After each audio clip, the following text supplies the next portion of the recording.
എന്നാൽ തിമിരം കുട്ടികളിലും ഉണ്ടാവും. എന്തൊക്കെ കാരണങ്ങൾ കൊണ്ടാണ് ഉണ്ടാകുന്നത്? എല്ലാവർക്കും നമസ്കാരം. ഞാൻ ഡോക്ടർ ഗീതു, ചന്തക്കുന്ന് ടെക്ടോണ ഹോസ്പിറ്റലിലെ കൺസൾട്ടന്റ് പീഡിയാട്രിക് ഒഫ്താൽമോളജിസ്റ്റ് ആണ്. എന്താണ് തിമിരം?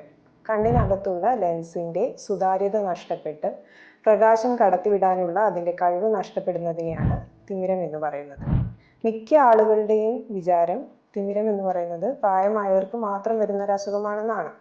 എന്നാൽ തിമിരം കുട്ടികളിലും ഉണ്ടാവും. അത് രണ്ട് തരത്തിലുണ്ട്. ഒന്ന് ജന്മനാ ഉണ്ടാകുന്നത്, ഒന്ന് വളർച്ചയുടെ ഏതെങ്കിലും ഒരു ഘട്ടത്തിൽ ഉണ്ടാകുന്നത്. ഇത് എന്തൊക്കെ കാരണങ്ങൾ കൊണ്ടാണ് ഉണ്ടാകുന്നത്? ഒന്ന്, കുട്ടികളിൽ ജന്മനാ ഉണ്ടാവാം, ഹെറിഡിറ്ററി ആയിട്ടുണ്ടാവാം, അമ്മയിൽ ഉണ്ടാകുന്ന ചില ചിക്കൻ പോക്സ്, റുബല്ല പോലെയുള്ള രോഗങ്ങൾ മൂലമുണ്ടാവാം. അതുമല്ലെങ്കിൽ ചില സിൻഡ്രോമിക് ബേബീസിലും മെറ്റബോളിക് ഡിസോർഡേഴ്സിലും ഇത് കണ്ടുവരാറുണ്ട്. ഇതെങ്ങനെ തിരിച്ചറിയാൻ സാധിക്കും?